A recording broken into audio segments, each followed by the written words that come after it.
Good morning everyone. बच्चों, आज हम पढ़ेंगे पाठ 6 पंचतत्वों की कहानी।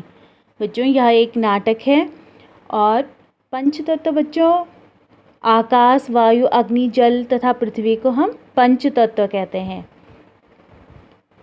आगे पढ़ते हैं। आयुर्वेद में पंच महाभूतों की चर्चा मिलती है। इसमें कहा गया है कि सृष्टि और मनुष्य, सृष्टि यानी कि जो हमारी पूरी प्रकृति है, और मनुष्य का शरीर का निर्माण यानी कि बनाना 5 तत्वों से हुआ है। पृथ्वी, जल, अग्नि, वायु और आकाश। इसके बिना जीवन की कल्पना असंभव है। ये पांचों तत्व इंद्रियों के 5 गुणों के साथ भी जुड़े हैं। इंद्रियों का अर्थ होता है जैसे कि हाथ, आँखें, कान, नाक, जीभ। हाथ से हम छूते हैं, आँखों से हम देखते हैं, कानों से सुनते हैं, नाक से हम सूंघते हैं, जीभ से हम स्वाद लेते हैं। तो इन्हें कहते हैं इंद्रियाँ। जैसे पृथ्वी तत्व को इंद्रियों के 5 गुणों सुनना, छूना, देखना, चखना, सूंघना द्वारा जाना जा सकता है। जल की कोई गंध नहीं होती, लेकिन इसे सुना, छुआ, देखा व चखा जा सकता है। अग्नि को सुना, देखा व महसूस किया जा सकता है। महसूस यानी कि अनुभव किया जा सकता है। वायु को भी सुन और महसूस कर सकते हैं। आकाश केवल ध्वनि का माध्यम है। आकाश में केवल क्या है? आवाज़, ध्वनि यानी कि आवाज़ का माध्यम है। इस नाटक में पंच तत्व 5 पात्रों के माध्यम से अपनी कहानी बताते हैं और अपने प्रयोग के लिए मानव जाति को सचेत भी करते हैं। आगे पढ़ते हैं।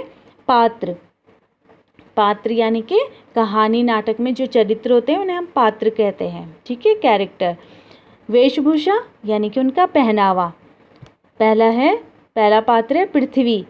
तो पृथ्वी ने फूल पत्तों के डिजाइन वाली गहरे हरे रंग की साड़ी पहनी है।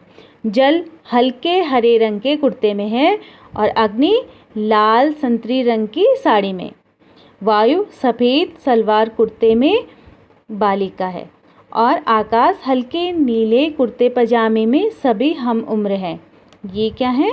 ये पांचों सभी हम उम्र हैं।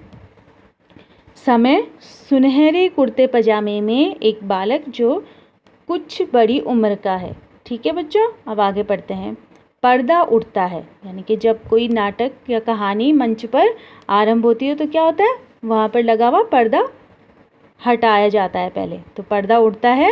मंच के बीचों बीच एक बड़ी सी कुर्सी पर समय विराजमान है यानी कि बैठा हुआ है।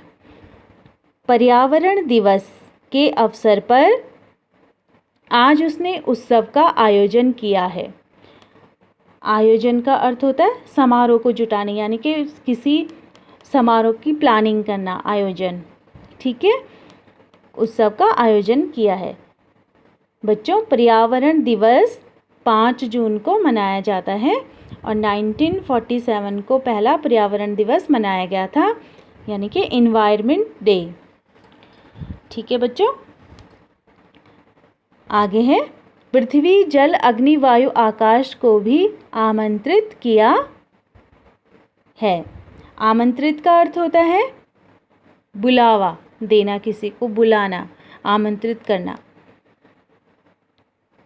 मंच पर साज सज्जा की गई है। साज सज्जा यानी कि सजावट की गई है। एक एक करके पांचों मंच पर प्रवेश करते हैं। अब आगे पृथ्वी। अरे वाह दादा, दादा वो समय को बोल रही है। अरे वाह दादा, कितना सुंदर आयोजन है, स्वच्छ और सुव्यवस्थित। जल, इतने दिनों बाद ऐसी स्वच्छता और सुंदरता देखकर हृदय खिल उठा है।